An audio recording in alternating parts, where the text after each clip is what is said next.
শেষ হলো শ্রম আইন নিয়ে আন্তর্জাতিক শ্রম সংস্থা আইএলও এর প্রতিনিধিদের সাথে 3 দিনের ধারাবাহিক বৈঠক। শ্রম আইন সংশোধনের 41টি পয়েন্ট নিয়ে আলোচনার কথা জানিয়েছেন আইনমন্ত্রী। তবে তাতে শ্রমিকদের স্বার্থ কতটা রক্ষিত হবে সেটাই এখন দেখার বিষয়। সংশোধিত শ্রম আইনের খুঁটিনাটি নিয়ে আলাপে যেতে চাই। আমাদের সাথে আছেন বাংলাদেশ ইন্টারন্যাশনাল ট্রেড ইউনিয়ন কনফেডারেশনের সেক্রেটারি জেনারেল মোহাম্মদ শাকিল আক্তার চৌধুরী। জনাব শাকিল আক্তার চৌধুরী, স্বাগত জানাচ্ছি। আমরা জানি যে ইতিমধ্যেই বেশ বাংলাদেশের শ্রমিকদের স্বার্থ রক্ষা করে আইন রয়েছে। শ্রমিক মালিক সম্পর্ক কেমন হবে, শ্রমিকদের বেতন এবং কর্মঘণ্টা কেমন হবে, দুর্ঘটনায় পড়লে একজন শ্রমিক কী পরিমাণ ক্ষতিপূরণ পাবে, সব কিছুই তো নির্ধারিত আছে, কিন্তু এটি কি আসলে মানা হচ্ছে? ধন্যবাদ আপনাকে এবং আপনার মাধ্যমে 71 টেলিভিশনের দর্শক শ্রোতাদেরকে। আপনি খুবই গুরুত্বপূর্ণ একটি বিষয় এখানে অবতারণা করেছেন এবং আমরা মনে করি যে কোনো দেশে শ্রম আইন সংশোধনের বিষয়টি একটি চলমান প্রক্রিয়া। বাংলাদেশে এটি ঘটছে এবং একটি প্রক্রিয়া চলমান রয়েছে, কিন্তু আমাদের অভিজ্ঞতার আলোকে আমরা যেটা দেখতে পাই তা হচ্ছে এই যে প্রক্রিয়াটি, এই যে সংশোধনের প্রক্রিয়াটি, এই প্রক্রিয়ায় কিন্তু 3টি পক্ষ যুক্ত থাকে, সরকার, মালিক এবং শ্রমিক পক্ষ, এবং 3টি পক্ষ থেকেই মতামত দিয়ে তাদের প্রস্তাবনার আলোকেই এই আইনটি চূড়ান্ত হয়। কিন্তু আমরা অতীতে দেখেছি যে আমাদের যে প্রস্তাবনা শ্রমিক পক্ষ থেকে দেয়া হয় শেষ পর্যন্ত তার অনেক কিছুই বাদ যায়, এবং এই কারণে আমরা যে একটি শ্রমবান্ধব একটি শ্রম আইনের কথা ভাবি বা আশা করি সেটি কিন্তু আমাদের কাছে অনেক ক্ষেত্রেই অধরা থেকে যায়। তো একটি প্রক্রিয়া চলমান রয়েছে শ্রম আইন সংশোধনের ক্ষেত্রে। আমরা মনে করি এখানে আমাদের যে প্রস্তাবনা রয়েছে ইতিমধ্যে আমরা দিয়েছি, সেগুলোর প্রতিফলন ঘটবে এটা আমরা আশা করি।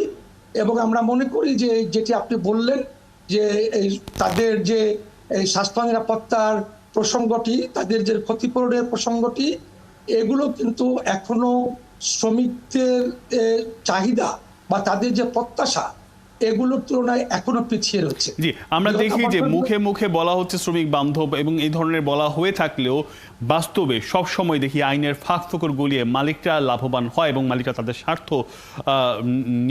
আদায় করে নেয়। সেক্ষেত্রে শ্রমিকদের স্বার্থ রক্ষায় আইন নিয়ে কোনো দুর্বলতা দেখেন কিনা? দেখুন, আইনের কিন্তু দুটো দিক। একটি হচ্ছে আইনের প্রভিশন, আইনে কি আছে, আরেকটি দিক হচ্ছে যে আইনের বাস্তবায়নের অবস্থাটা কি। আমাদের দেশে আমরা দেখেছি যে আইনের বাস্তবায়নের ক্ষেত্রটি খুবই দুর্বল এবং নাজুক। এক্ষেত্রে শ্রমিকদের তাদের যে প্রাপ্তি এবং তাদের যে প্রাপ্যতা এগুলো কিন্তু নিশ্চিত করা অনেকাংশেই সম্ভব হয়ে ওঠে না, এবং এই জন্য আমরা সবসময় বলে থাকি যে বাস্তবায়নের বিষয়টি, বিশেষ করে শ্রম মন্ত্রণালয়ের যে ডাইফে একটি শাখা রয়েছে যারা নাকি আইনের বাস্তবায়নের ক্ষেত্রটি দেখে থাকেন, তাদেরকেও আমরা বারবার বলেছি, কিন্তু বাস্তবায়নের প্রক্রিয়াটি আরো অনেক বেশি জোরদার হওয়া প্রয়োজন বলে আমরা মনে করি।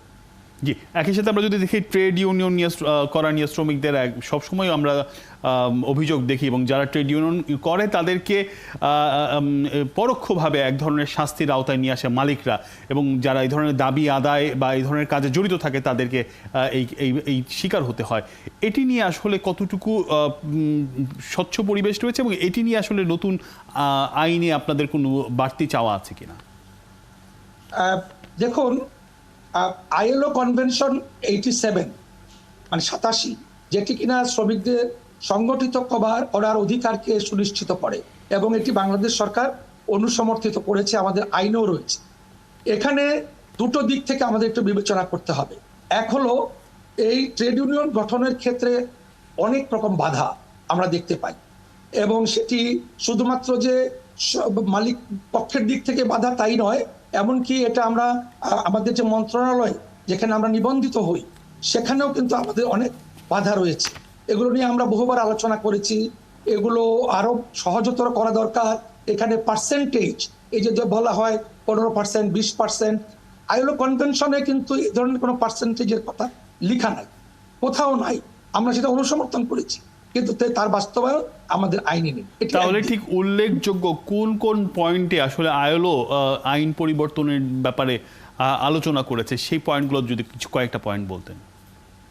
প্রথমত হচ্ছে যে শ্রম আইনের সংশোধন, দ্বিতীয় হচ্ছে এই আইনের যে বাস্তবায়ন প্রক্রিয়ায় যে লেবার গভর্নেন্স বলি যেটাকে আমরা, অর্থাৎ শ্রম মন্ত্রণালয়ের যে ডাইফের পক্ষ থেকে যে যে শ্রম যে পরিদর্শন ব্যবস্থাটি এই আইন বাস্তবায়িত হচ্ছে কিনা, এই ব্যবস্থাটিকে ঢেলে সাজানোর জন্য এবং এটাকে আরো বেশি কার্যকর করার জন্য আইএলও রোডম্যাপে নানানভাবে বলা হয়েছে। তো এই দুটো দিক আছে, আরো দিক আছে, এবং ইউরোপিয়ান ইউনিয়নের পক্ষ থেকেও কিছু সুপারিশ রয়েছে। বাংলাদেশ গভর্নমেন্টও এগুলো বাস্তবায়নের ক্ষেত্রে তাদের রোডম্যাপ তারা বলেছে, কিন্তু এই রোডম্যাপ বাস্তবায়নের ক্ষেত্রেও আমরা অনেক ধীরগতি লক্ষ্য করছি এবং আমরা মনে করি যে আইনের সঠিক প্রণয়ন, সংশোধন এবং তা বাস্তবায়ন, এই তিনটি প্রক্রিয়ার মধ্য দিয়ে আমাদের এই শ্রম আইনের বিষয়টিকে শ্রমবান্ধব করা এবং শ্রমিকদের প্রাপ্যতা নিশ্চিত করার জন্য এটা গুরুত্বপূর্ণ ভূমিকা রাখতে পারে। একই সাথে যদি জানতে চাই আসলে শ্রমিক মালিক সম্পর্ক আরো উন্নয়ন এবং স্মার্ট বাংলাদেশ গড়তে শ্রমিক মালিক সম্পর্ক উন্নয়ন করে কিভাবে শ্রমবান্ধব কর্মপরিবেশ বজায় রাখা যায়, সেই ক্ষেত্রে আপনার সাজেশনটা জানতে চাই। প্রথমত আমি যেটি বলবো তা হচ্ছে যে আমাদের যে ইউনিয়ন গঠন করা শ্রমিক মালিক সম্পর্ক যখনই আপনি বলবেন, তাহলে আপনাকে প্রথমেই বলতে হবে যে শ্রমিকের প্রতিনিধিত্ব নিশ্চিত করা। প্রতিনিধিত্ব নিশ্চিত করার একমাত্র মাধ্যম হচ্ছে ট্রেড ইউনিয়ন গঠনের অবাধ সুযোগ তৈরি করা এবং আইনের এই বিষয়টিকে বাস্তবায়নের সুযোগ তৈরি করে দেওয়া। এখানে মালিক পক্ষ এবং সরকার পক্ষকে আরো বেশি উদারভাবে এখানে এগিয়ে আসতে হবে। যখন সেখানে ইউনিয়ন গঠিত হবে তখনই আপনি কেবলমাত্র সুযোগ পাবেন শ্রমিক মালিক পক্ষকে এক জায়গাতে নিয়ে আসা এবং তাদের বিভিন্ন সংকট, তাদের অধিকার, এগুলো বিষয়ে কথা বলা এবং ওগুলো কর্মক্ষেত্র থেকেই তার বাস্তবায়নের প্রক্রিয়াটি নিশ্চিত করা। শ্রমিক মালিক সুসম্পর্ক খুবই গুরুত্বপূর্ণ একটি বিষয় এবং কখনোই ট্রেড ইউনিয়ন গঠন ছাড়া এই কাজটি অর্জন করা কখনোই সম্ভব।